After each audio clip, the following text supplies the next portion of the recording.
nuano na anu adwo.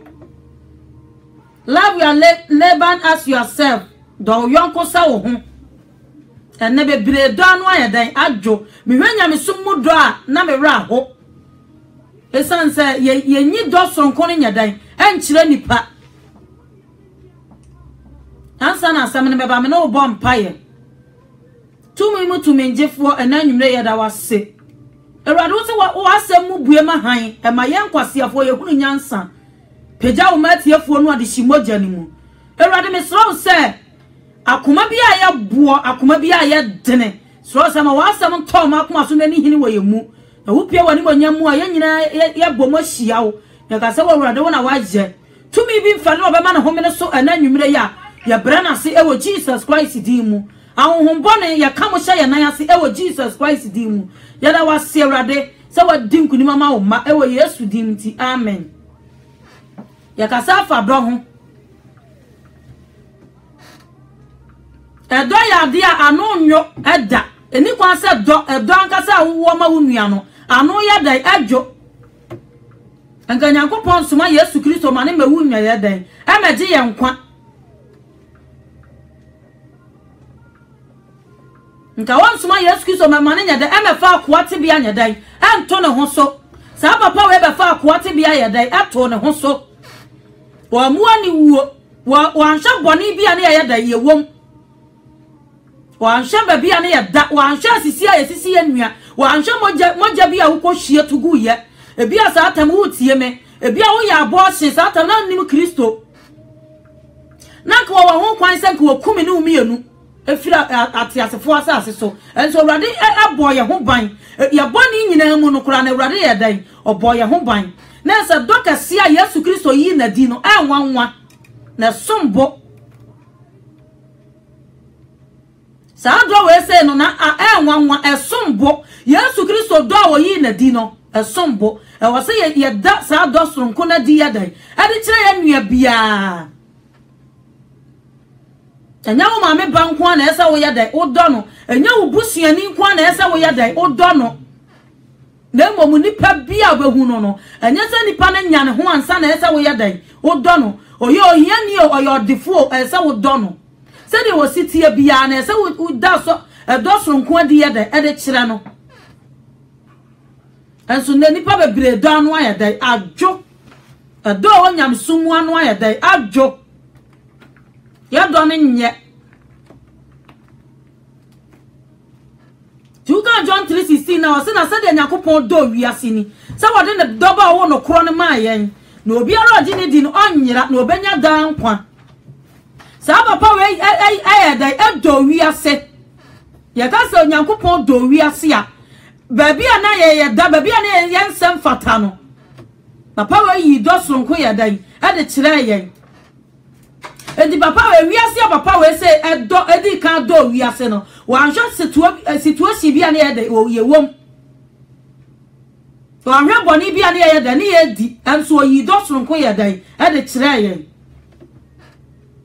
osi na se de Nyankopon do wiase ni so odi ne do ba wo no kro ne man obi ara odi ne di no onyira na obenya dan kwa ya se Ewrade di kan ye dai edo ye e wo sasasi we se so Obala ne so na wa shama wunua. She message ne ma wunua. Enti no edo ya de a nipa ne ti asase so na se wo ye dai. Wo kira ne do no e ma ne hunu. Na nya bra wo wo ye dai eda ho. Ana ba ho funu no. Em chama nipa ne wunue. Ansa no wa ye dai wa ba be bo ne nsa. Se busu apanyin bi nya dai. Enye nsa ne nya dai enkodi. Ana nya wo yam banku anso na esa wo ye da wo do no se yo nua ba wo se wo oye o de se wo kunu ba wo so yo nua ba wo se wo da do soronko adi ye da e de kire no anso ya do na no aye da adwo ya do na no aye da adwo me no hwe asem bi wo 1 John chapter 3 verse 7 to 21 no wo sha asem bi wo honum Fair John ubie hono ma chese ekyere ayi real love na nkasa ekyere wo do sonko se obi ni do a wote owuom Kristo ni awaji Yesu Kristo adi enso oni do sonko ye de emani nua ada ya bi sister we de ne hwini mu ya dai ebon no sister we de on kasa o yes ne sa won kasa a woto ano na leka wonka won sam nya dai enkyere nipa na momo ese wonya do sonko ye dai e de ma nipa bia wo saasase we seso esa wonya do sonko bra we die ni hwini mu bon o bra we die on panipa o bra we die onye obusuani pa ekwa ade we won fa ma oda enya do ti Yesu Kristo yi do kasia di yedai ade kire asenua no hu wuo no gogota pepo no so no obefa akoate bia yede eto ne ho so said your person Yesu Kristo nyama wo no wo be se awrade yama wo no yesa ya de ema wo nua yesa ma wo nua 1 John chapter 3 verse 7 to 21 Atifia samoso onua do ma ye nyankopon ma onua do sa wo be yi do soronko adi akire wo nua no ene na ba mu wo sa wo ye da wo ye nyankopon ba wo be yi do soronko adi ayeda akire wo nua no ene ba mi wo sa nyankopon ye da e wo mu na ne wa no a wo be kan akire me se nyame wo mu ene ba ma nipa na ye da agi adi ebi ana be kan wa no so na wonnim Kristo no wonhia no mpoda wonim mo mpu no mpu mpoda na emo na do na wo be yi na di no ene be kire se wonim nyame 1 John chapter 4 verse 7 Atifia so se anua do ma ye nyankopon ma enti ansa na ba ye nyankopon ba no je se wo yi onua do adi ye da ade kire nipa bia wase adofo moma ye no do ye ho na odo firi nyankopon na obi ara odo no onyankopon na wawo no na woni mi nyankopon mini adofo wate wase adofo moma ye no do ye ho na odo firi nyankopon na obi ara odo no onyankopon na wawo no na oni mi nyankopon hallelujah wase obi ara odo no onyankopon na ye da awo no oni mi nyankopon na je obi ankasa onni do aye de emani nua no oni mu nyankopon nyesa nipa ne wa asore ba anase nipa ne kwa asore wo ewo wa asore wo na ese wo ba ye papa anase wo ba kire se wo ye de wo do no okọ wa asore o onko wa asore o okọ presby okọ pentecost o okọ tese asore okọ asore foforo kura ne se onko wa asore kura na ese wo yi do sonko adi ye de ede kire no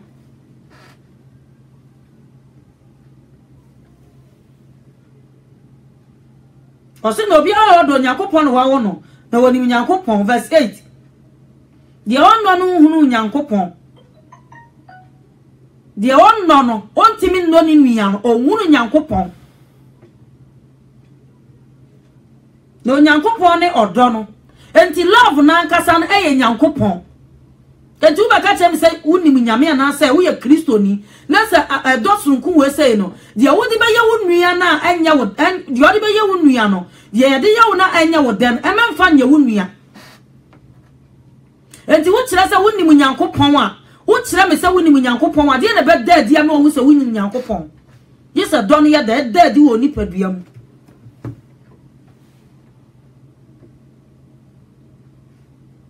verse 9 wasi na yemu na nyankopon no adoni yi ne ho adi wo ye ho se nyankopon soma ne ba wo no kro no ba se aba wi asese yamfa na sunya nkwa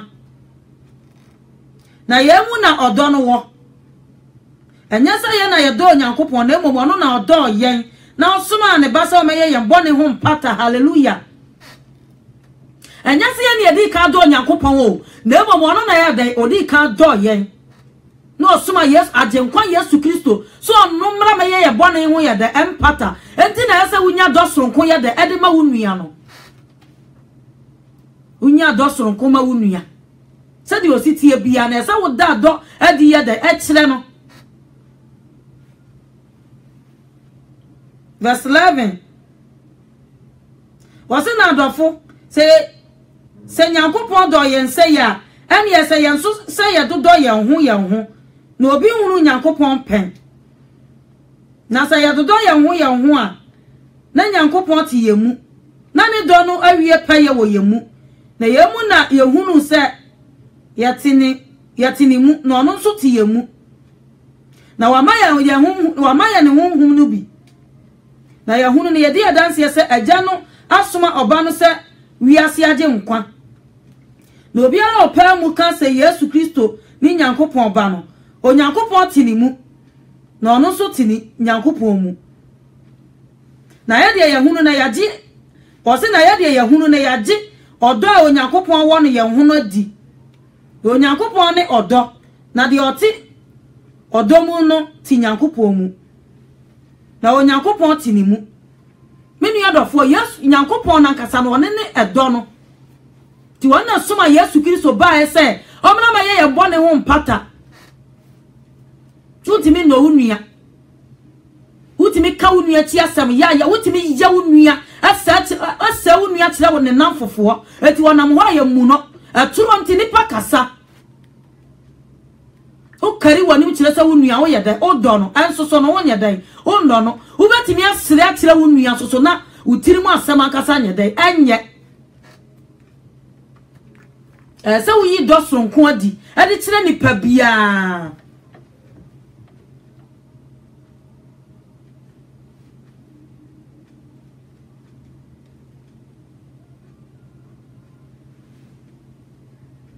Verse 17 was na yemu na odo no awie paye wo yemu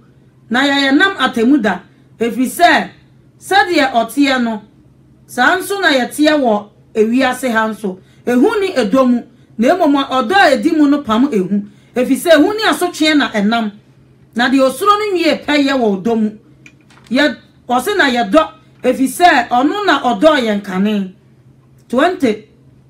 so obi ka se mido Nyankopon na otane ni nua oye trofo na de ondo ni nua ohunu no ebeda na obetumi ado Nyankopon a ohunu no me nua dofo wo nua wo ni ti fie no a wo ni ya aka na wo no no ebeda na obetimi aka se woni Nyankopon ko so Nyankopon ye mfa ye ni nyadan ehunu wo ye honhom osusu ye Kristo ni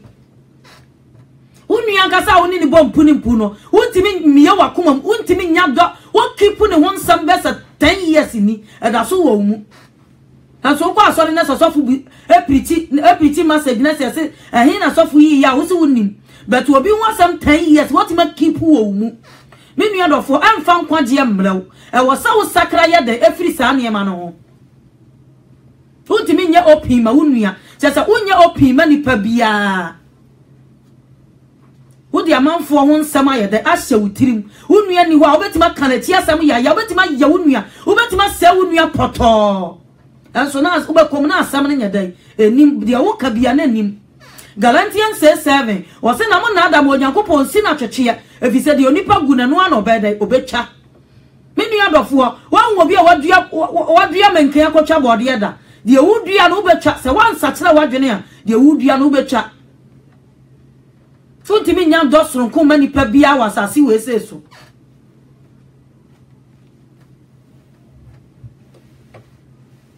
da bia woni obi wasam atronti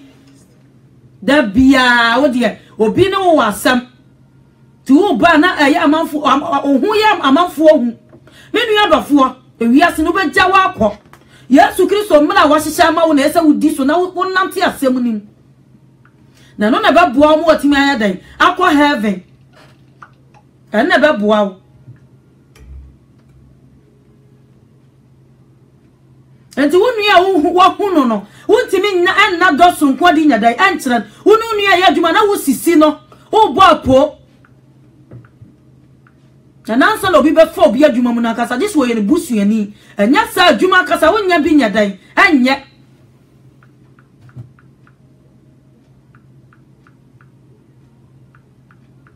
Utimi kasa me nua yensu a sister we say wo yensu pa me nsabi no da me nua before de wo kan ayabususam jai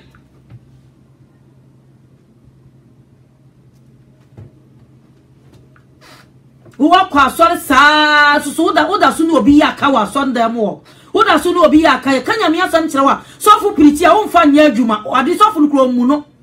omu no ba kokora no de aye adwuma wase na so bi ka se me do Nyankopon na otane ni nua oye torofo na de onno ni nua wa hu no no ebeda na obetima do Nyankopon enti ansa na obeka kire me se wo ye Kristo ni ama magie di se wo ye Kristo ni no je se wo da do soronko adi ye den ade kire wo nua da bia wo di obi ka wo ho asam je se wo hu se nipa asomasi ni wo agina ho oya me je se wo hu se we ni wo agina ho oya me nua do fo na ye papai ye papa na feel free and sama wa keep wo mu no tugu na feel free esansa wona ma wo ka wonua won 17 no obi nam ho no ma wo fi se nipa kro no wo ye de oyaw tuka Matthew 12:36 na wo se ansa hunu bia nipa be kana na no bebu nwa konta atemuda asa hunu biara wo bebu nwa konta atemuda won samso no number bu for won samso anso no number dai ebabu bem me nua dofo a wutie me se Kristo somo no ubetimi asoma na sawurade ani a age se wo do wonua unya do soronkoma wonua en evangelist o mo nka asofo ni asofo o mo nya da enka ansore ma o mo nya da o mo nka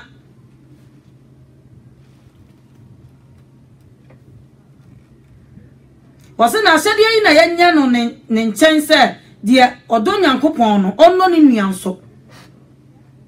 2 John chapter 3 verse 15 na wase na obiara otane ni nua ne ya wudifo na munim se dan Corinth na wudifo biara mu untwen se kan kokum obi o but obi hu asama wa keep wa hye mu a wa fa ne ho tan no anka wo benya ne ko pause ne ho awu no Bible se me kan che se wo ya wudifo se wan sakra mfiri ho a waso twe beba awasa wo do nua awasa wo do nua sa wanka sa wo ho awasa wo do nua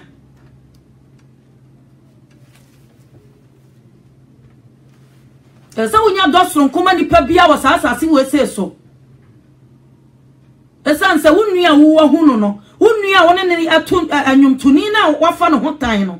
ada ya wo to nwum sena wonti no se wantimi anno na wotimi no Nyankopon ma ne nye yo se wo ta wo nua nwumtuni no ne ya aka obada no watumi otimatu nyame wonwom na se wo nim Kristo no wase wo nua wo hu no se wo ntimi no na obada no waka chem se wo hu nyame Tuka Romans chapter 12 verse 9 na wase mo manya atwomonya de amfra odom me no kan ho se de obahu se me mo mitirim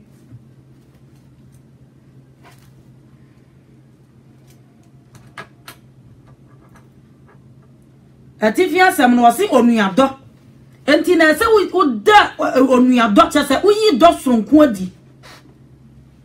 efia wana wote ho na se uyi do soronko adi ye dai adi kire nipa na omo ho no na omo wu se ampa sister we say medina chi kwa asori ebe ye brother we medina chi kwa asori ebe ye waso onuado wase na mama nya atwomfra odomu munchiri bone na mama ta papa ho verse 10 munfa onuado no dom ho muni kan ni di mu huni ene bebire mu nipa o huni nua omunu ba kokora otia ne na so kora na ade a wode beye no no nso be kom no na okeka tonso ahodo ushia buroni ubeshia buroni na ubeshia na bia ukura na utia ne na so na sa wona apem no no was sorry bia bitimi ka sorry na ne wo ka sorry no so aka sorry na ahia Bible say the card di huni no di mu huni anso otia ne nua na odi na tem otia ne na so wasonda ma no oya no na odi na tem na obubu na nitie me nua de wo yan amwa enye nyamesom mpa ne se obeda do sonko adi ami ehun se wo Kristo ya dai ewo mu ko so siafo na no mo nam Antioch no o ma brabo o ma appearance o mo kasa ene ma o mu hu se o mu ya Kristofo na nya nwuma abaturu dededede nyanke kamu abakekamu na chesa wo ya Kristo ni o na emo ma do sonko abayi na di ade a kire nipa bia no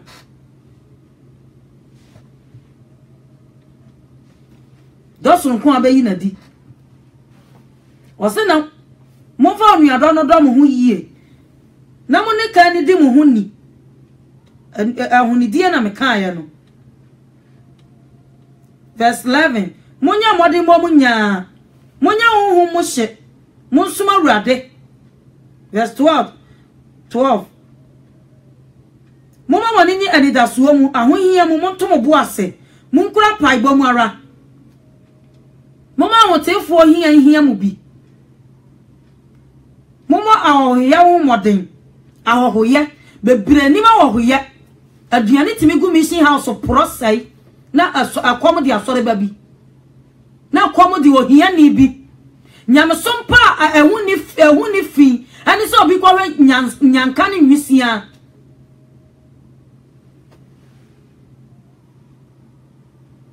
James 1:27 wase nyamsoma ehuni fi awa je nyankopon ni so obi kwa nwisia ni nyanka awa wona hwihiam aduane timi sai wo fie wutimi didi bi tugu no obi to akora bi wo fie na kom de no nso be kom na ko price bi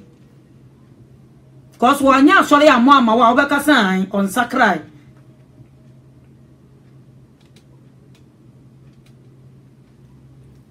wase na moni anigifo nyina ni anye na moni asufuo nsu munyina anya adwenkoro munyinwene ne o ma kasia ho na moma ho brasia emfa mo wase moma ho brasia nya dai emfa mo bebremre ne ho ase ahanta ni dwa ni ahomaso ahobrasie bebrenim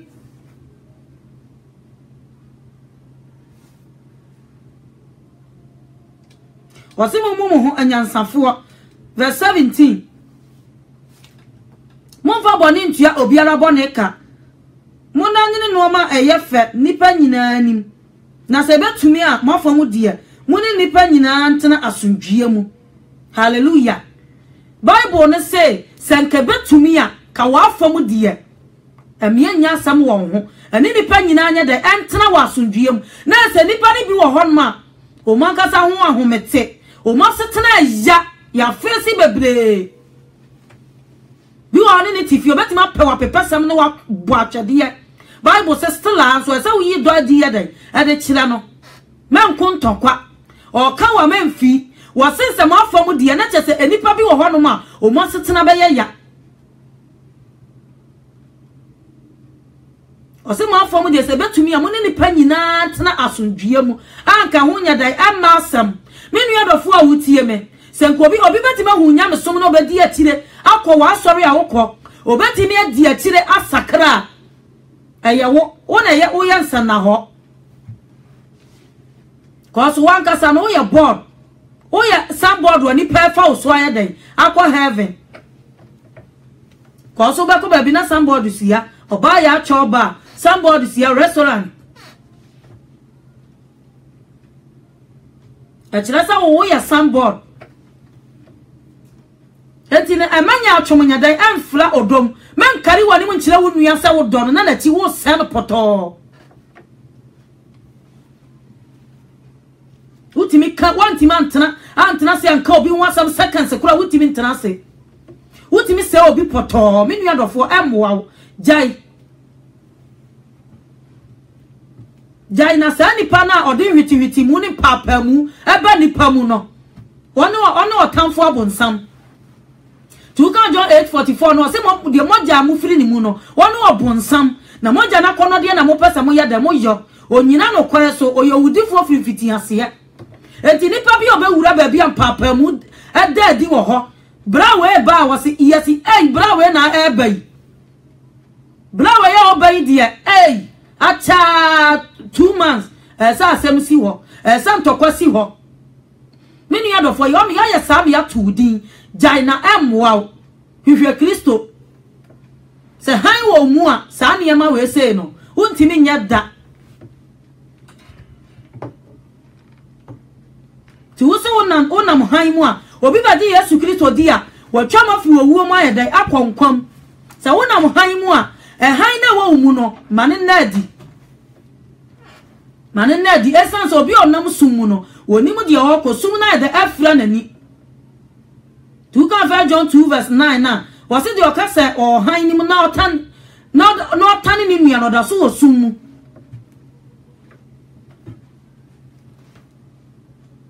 yo kase ohan nim no otan ni nua no da so ye dan e wo sum mu me nua dofo a wutie me so obi betimi aba Kristo ne nchan so obi betimi adi wati asakra ade sa wo ye de yetene aesa wo hwa wo ya ho nya de emma asem biala wo nya suntidia nya de emma wo nua wo nya suntidia emma wo bi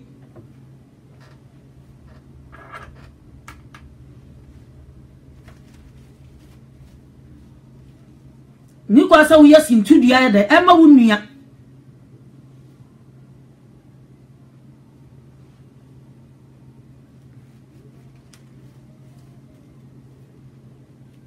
You can First John chapter 3 verse 11 na. Was na ye ne kase ya mati firi fiti ase. Sa ye no do ye ho.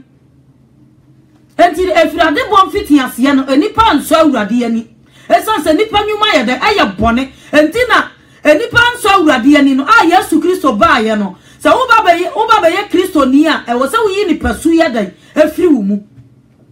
Na wo nya nyamesu ye de etena wo mu.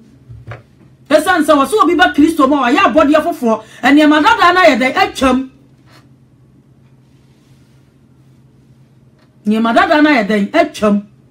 obi ba Kristo ma wa ya body afoforo ene madada na ye de kane nyuma na wo jer kane na wo didi tro kane na wo tentan kane na wo bodua kane na wo tibi bodua kum nipa kane na wo tibi ke kani patri bom papa mu ani tan nduba oba be sakra ese wunya nyamisu ye dai ewo woni paduam wunya nyamisu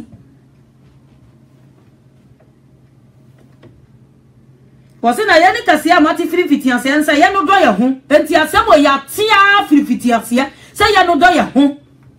o efisa esanse o do ye dai afiri nyankopon verse 12 wose na nyaze kan na ofiri obonefo ni mu na okum ni nua no na adenti na okum no efise ono wani nyuma ye bone na ni nua de etene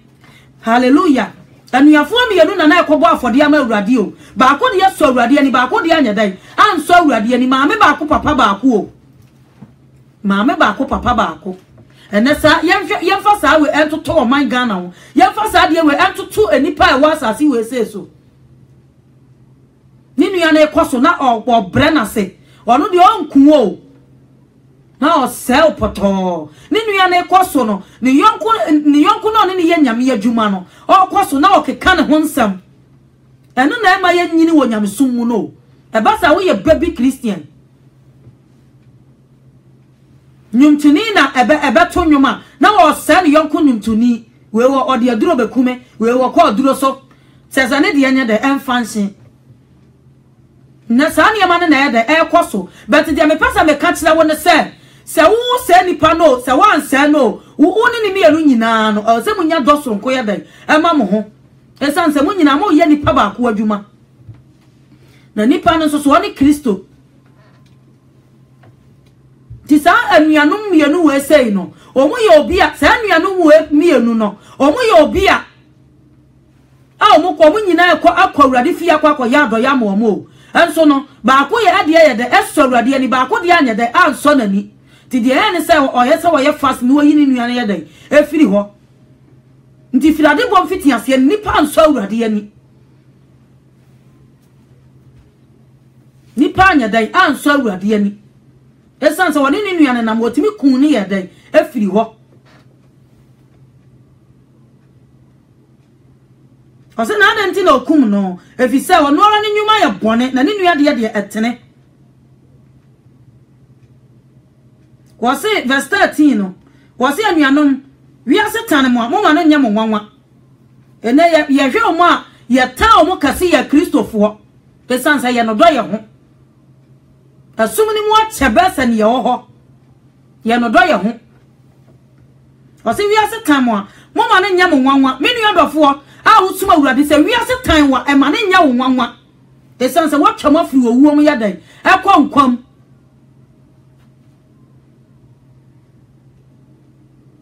wase na ya de ye nim se ye twama fi owuo mu kwankwam efi se ye do anuanom ye de ye do anuanom o samomo ndo ya ye do mo esan se enye se jimi na ya jimi o Paul kan asem bi wase mani nwu asempa no efi se ye Nyankopon tumi ye de kwankwagie mu ema wona wogide anyina mu enye se jimi bi ne ya jimi o emira bi obi kan nyame asem kire na me ni nipa 35 na ya aka e New Town Sunya New Town ni nipa 35 de en se mi wura bi afie mekọ mitimi wura we afie ne odi matam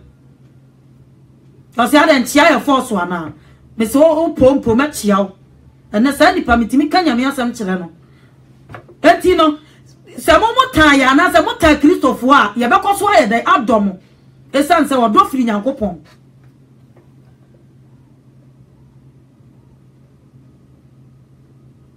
wase afise ya do anuanom na de oni do no wote owuom enti obiara oni do no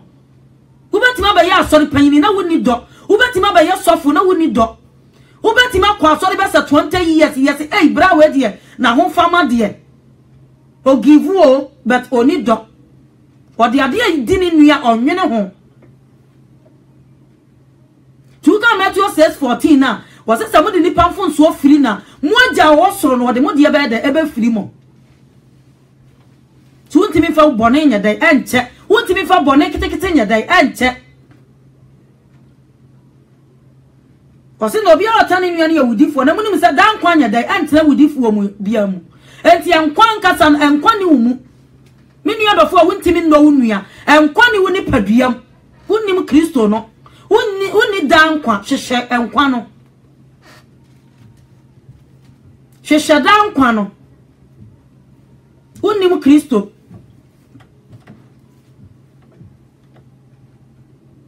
Tuka as 1731 na wase wa yida bia to na mo barima bia wa yina si ho so obabu wiase atentene ni mu se wumpo papa no obabu wiase atentene ni mu sa mire na esa wo ye wonkwaje ho adwuma sa bre na esa wo da doya dai akire unua Mose mramu kurano ni esenka do yonko na tana wotamfo ba Yesu Kristo be kan se media me se mo no matamfo Matthew 5:43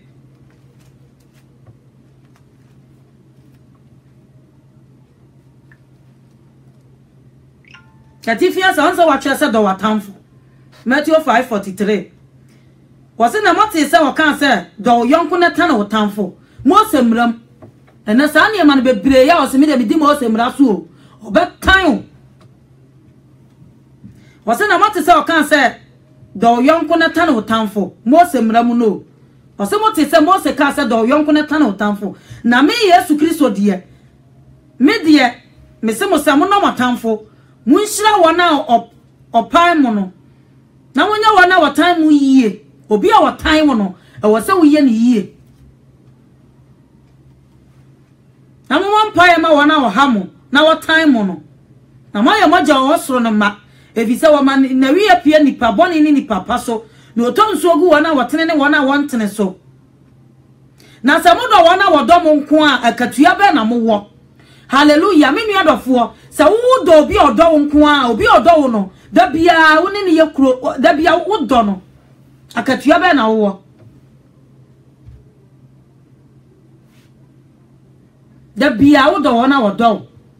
elbasa woni akatua wo nyame animo obi a wotan wo no wo de stella do no stella wo de yidore ya dai ede fa kire no osina samu do wona wodo mo nko a akatua be na mo wo menu ya Kristo ni sa wo do wona wodo nko akatua be na wo akatua be ma baso obi na di wo nipa de menya sintidua ma wonua menya sintidua ma nipa bia wasasi so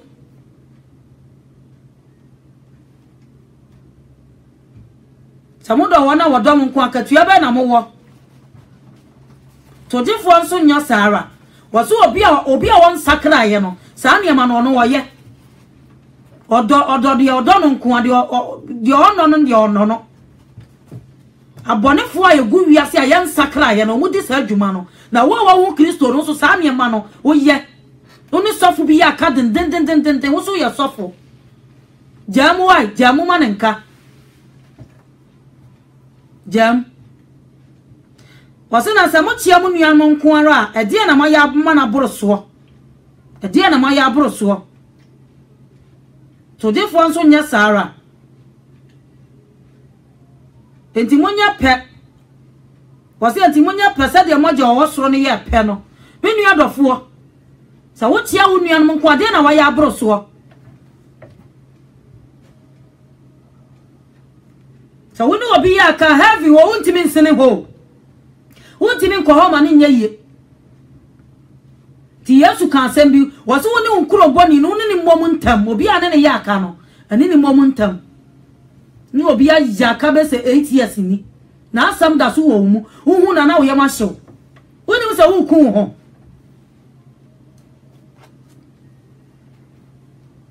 O ku ho pa. Ani ni mmom wate. Ani ni mmom.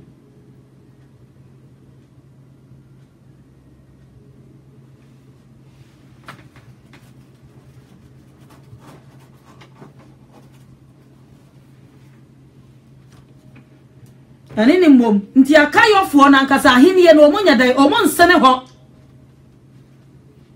Esansa unu nua ye dai eya aka wuntimi ko heaven ho ma ne nyeye. Wuntimi nsene heaven ho. Sakra wajene wate. Entina akan Yesu Kristo obabeda chese obeda eniema wo soro ho ye de ede kire ye se de be ya ibetimi afa no so de akọ heaven. Yesu Kristo kan se bi enso nda eni pa bo afode a wo bo afode ni nua na ogina ne nche no wo hwe so abaifo. Ni nua na ogina ne nche no obi aka kire ne se maami abrewa na ogina nche ne abaifo. Entu ogina onyina na akoma mu nyadai antene. Enso so no osinyam som wa akoma mu.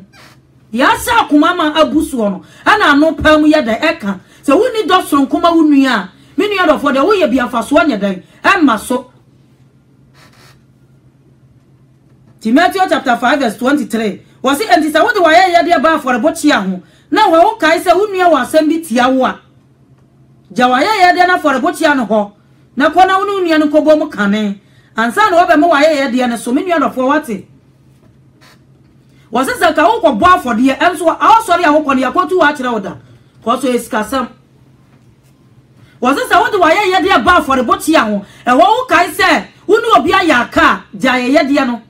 ka so funtimi ye ntimi nya program ama mienu mu atwade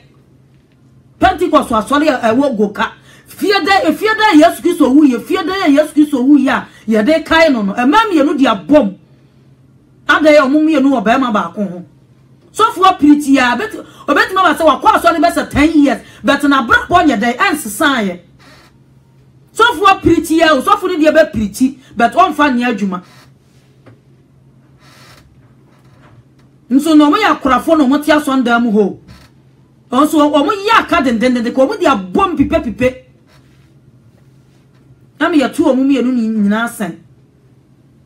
wasi anti sa wo de wa ya de e ba for the botia ho a sa wo babo afode ama urade kura na sa wo ni obi ya ka wo akoma mu a ja no ho fa si o ta ne so na ko ka kire urade se ma meni nua ne ye dan meni nua ne ko bom aba sa na ma babo afode ama jeti ka tete ne kura ka kunkuru bia kura nkasa wan kasa ba wura o se ka wonu nua wa asema na se wonu nua obi wa asem tia kura na anka ba wu ho aka wo ma ansu ye bu apam moja na wuhudie Hebrews 10:26 was it the wonya nyame kwale mu nimdia na akire wo bua pa koye bone abone wo afode bia ni wo biem dia aka ne atamu akwanhwe a eyehu ane wo gya de be hia tamfo no wo bua pam moja na wuhudie wo fa Yesu Kristo se chese oye yibi ya do be kan sa gu bo no ho na be hu se why mistake unyuma nyina be ba wieye dia wo ba asase so abaye no be bu hu nkonta Hebrews 9:27 da o mani paso ohu preku na wuo nati no atamu oda ho uni nkuro boni uni ni momu ntam wate osesa wo de wa ye de ba for botia na wo kai se unua wasem bi tia wo jai si wo na kona no nua no kobom kane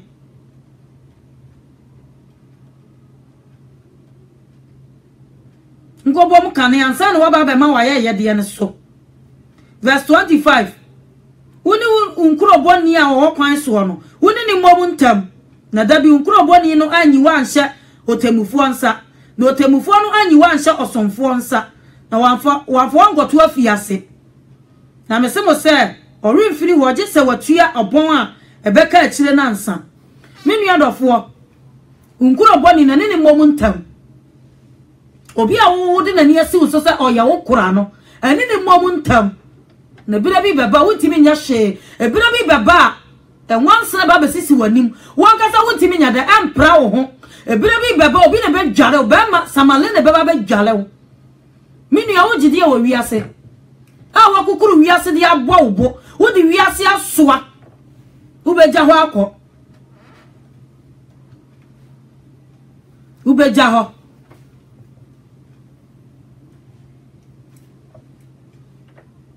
ozo sa wo de nipa fonso afiri na wonja wo soro no aso de wo de ebe firiw enti se de wo pese nipa nyama wo ye sama wo nua sa wo pese obi be ka wo ho asama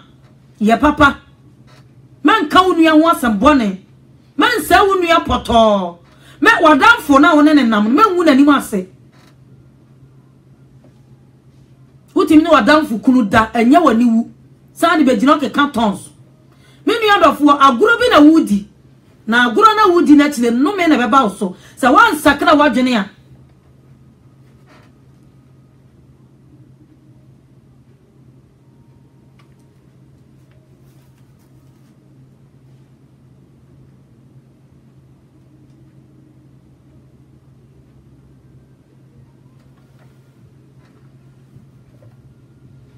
entino abaso ankasa ne Kristo sumu no o se wo so aba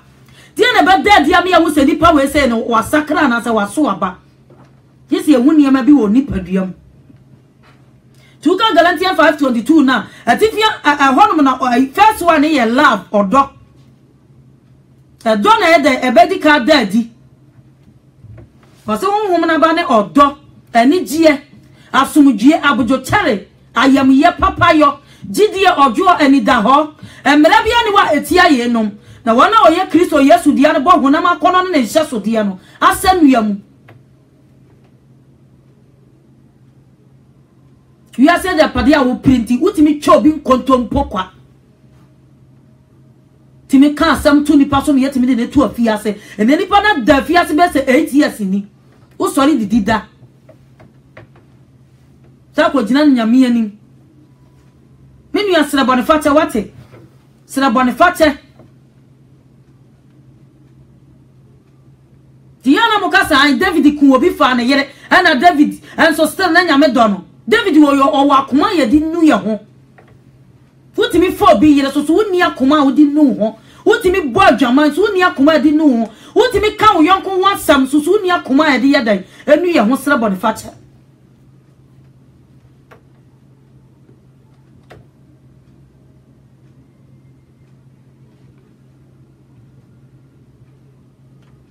bitimi ba sore betena se na ono kire se every week bia ntade enti na ode okwa asore every week bia okotela ni woko sanitade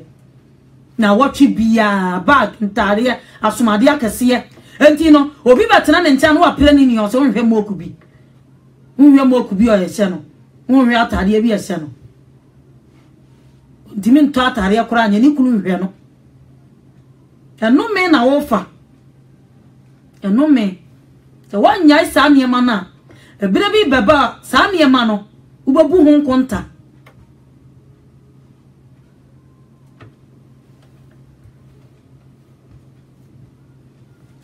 utimi pire obi amwa jai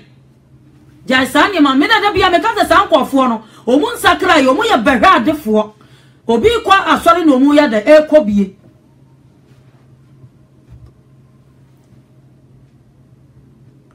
obi kono no ya dai okobi ode ne niema gwa ya dai akwa ko kire wo onu ode niema ko kire se a minso awrade aye me yie awrade asiesie me nso na oboa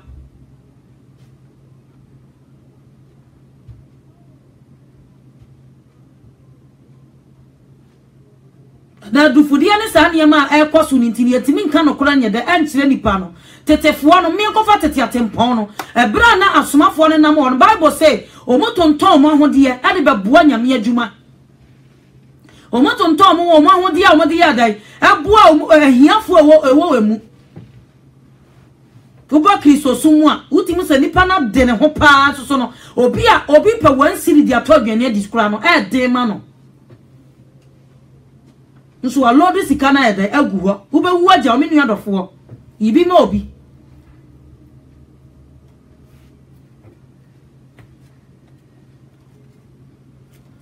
obi wate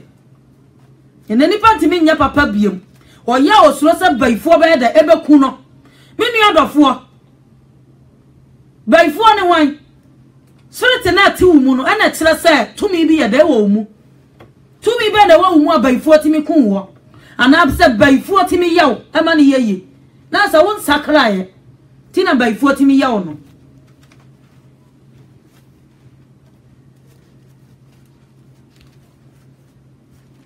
sa papa we de oyodo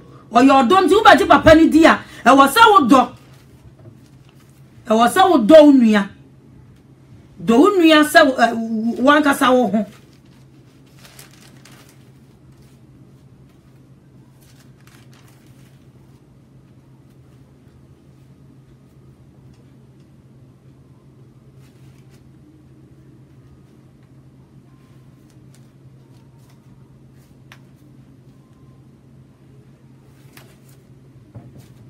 Entino asuafo ne nam ho no no Bible si wo ma de ne oye hiani no ahiafo omu no ebi yi ne de ye da ede ma won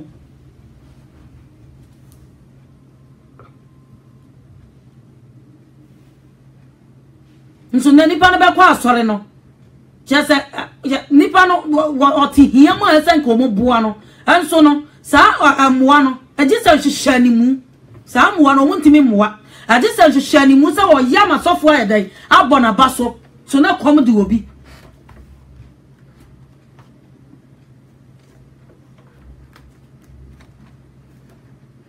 entuka as 432 na wo se wo mu bebira wagidi ye akoma ne won kra aye baako na wo mu biara kan se wo se no mu biara kan se ne no ma oye aye o mu biara kan se wo no ma oye wo no ankasa dia na ni nyina aye kwasafo dia na asafo no de tumi kase di Awurade Yesu sori ho adanse na adom wo se na adom kase wo nyina so verse 34 nanso na obiara ni wo mu a bibi hia no na wona wo ansase ana edan tontone na ode de otontone ni tirade bae di begu asomafo ne na ase ode che mu ma obiara sade anhia no menu adofo wate anso adufudi anti bebre nipa ntimi nya adoye oya adoye onim se osuro se baye be de ebeku no bisra na dia ontimi nya dan ontimi muwa no enani obi bayi ni 5 pound ache obi bayi ni 1 cedi di ache na nkasa no na den ma no ontimi miye wonse ontimi nya adoye Yesu Kristo yodo Yesu Kristo yodo anti no de ne ho ye dan ebe ma yen menu miye no nti etu ne mfe menu miye no nti no obi tuntaso ye dan egu ne so That's one country. Bible so brand one see a sutie and ko see wo wuom. Nso na nipa ni dosronko amani nua. Komo de wa kom betima de sa am wawu. A kire ni aba ye wa yi apenti fie. Ya kire se wa kwa ma fie ho ayede ayefe. Nso nipa ne ti ase no, emmoa esanke ye boa no no, ya fa moa no. Mwa esanke ya bua no ema nipa ne tiase boni dwetire na se ya bua no no ema na nika no na ya mwa sa mwa no obia hwehwe no akasa ne die ono ofa ho be wodo kwan won fa nko heavy o onwene wo humpo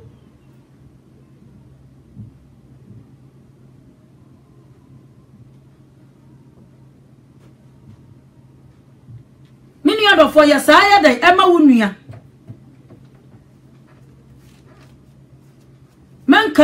chire nyamsom pa na emu ahoɔden a ye no wa pasa ne ma ni nyina the Bible say ma adwena wa Yesu Kristo munya dai antena wo mu bi wo na wo Nyankopɔn te biam de wo mu ni faso de se wo ni Nyankopɔn se wo to ne ho pan ye dai afa akwa te bia to ne ho so wo mu ni faso de se wo ni Nyankopɔn se wo na emom no to ne ho pan ye dai afa akwa te bia ye dai ato ne ho so ofa akwa te bia to ne ho so so na sa akwa te bia na kasa no nipa da sani ntimi nya dai amfa nto ne ho so tani nua kwa ho kire ma Bible say me na me bo hia ni na me bo defo aso ni nua kwa ho kire ma so obeboa no den obetima sa akọ send poto baabi enti no nipa ne hia ne kon no nyam som wo na wo se wo hu nyame wo na wo se wo nim Kristo enti wo hwa wa brabo a ene Bible ne nko ne ho konkro ne nko nti wo hu se Yesu Kristo no wati mu anasa wo yedan wo hu se Yesu Kristo no yedan ati mu nti na mana kati amana yese chese onya nyamsom mpo amana yese onya nyamsom esan se suban dada no en pepaye suban na wo na unim Kristo na wo ya no en pepaye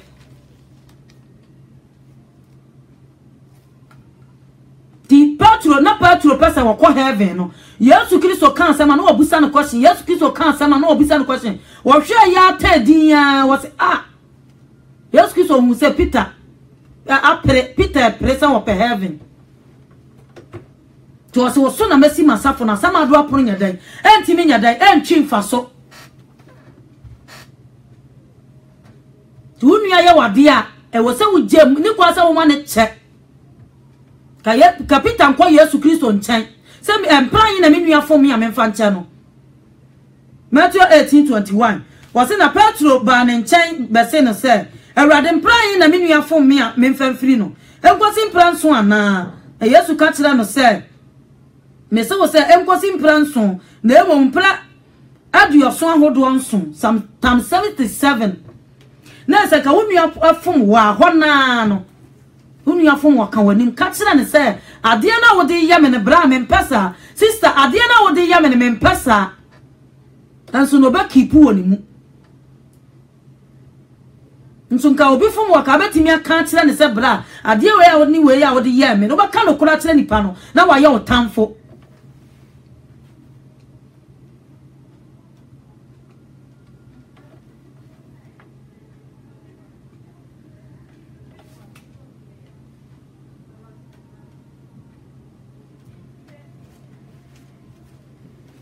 Unu ya fom wa e wo se wo ka na ode yedan na ode firiw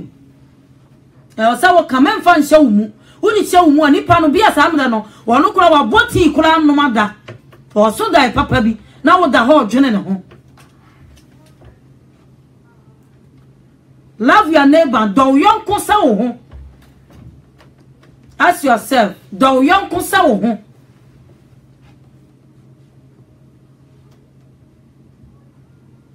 do yonko sa wo ho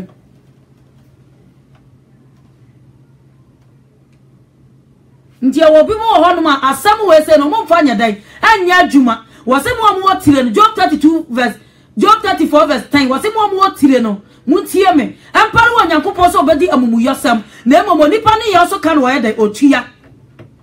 nipa wo ne ye so ka na wo be dai ubetua de wugu na no na be dai ubetwa Nyankopɔn ni nsamboni o na emom de wo je na so na wo be dai ubetwa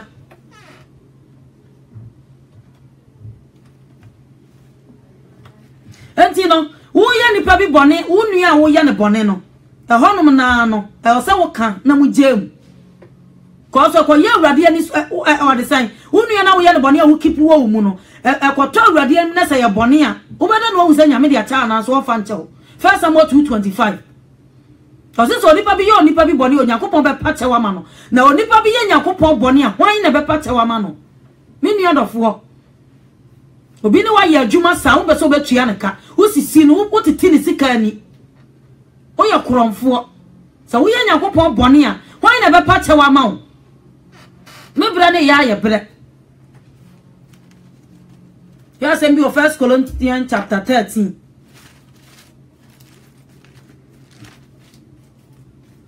1 Corinthians chapter 13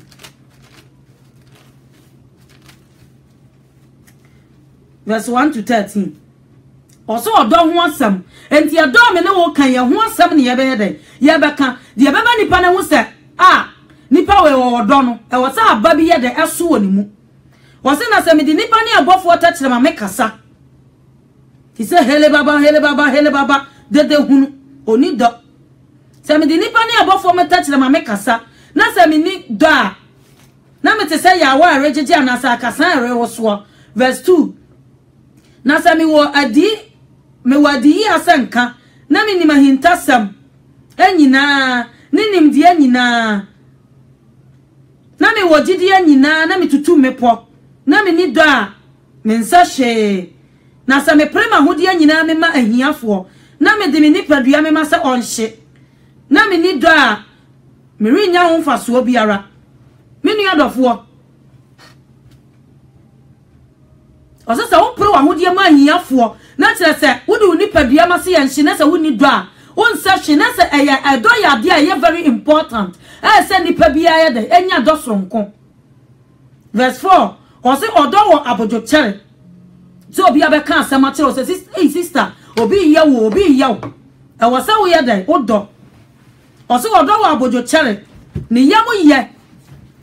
anje sho no ankasa ne de e wo se ni yam ye de eye odo nya ho ya odo nya aho chere emema ne ho so ahanta ni jani ahomaso enya ne ho de wase enya ne ho de emfata ehwe wase enya ne ho de emfata na nhwe de ye onu ankasa ne de ne bon ha no abufuo kokobone bra we de money cham so sister we de abufuo on mu o ntimi kwa heaven enfa bone nhya ne yam na ni nye de entene ho ene no kware ni je etie ade nyina ade nyina di ne nya ade nyina mu anidaso eto ne bo ase ade nyina mu odo tu ntwada na nkom hye de ebegu kasa hodo de ebejai nimdia de ebesa ne be hunu ade fa ne fa ne be hye nkom fa ne fa na se de ewie pa ya no nya ba eno na obegu de ye fa ne fa no me ya abofra no me kasa asa abofra na me ye wose me kasa asa abofra me ya opanyini no me dwene sa abofra wose na me ya akra me dwene sa abofra me susu sa abofra na me ya opanyini magu mofra nsam no na se de me na mahwehwe mu hunu ade wo ebemu na no mu de animu ni animu na se de mahunu ade fa ne fa me bra ne ya ebra me ba na se o to aso a enti u kan 1 Corinthians o ya kokan ho me bra ne ya ebra 1 Corinthians chapter 13 verse 1 to 13 no kan ho odo ho asem to odo o se odo to nya da entwa da nimdie be jan komhia no ebesa kasa hodo be da ebe jai me nu adofo e wo se wonya do sonko e wo se wonya do sonko ya da e de mani pa bia e wo se wo da odo sonko adi da do sonko adi mani pa bia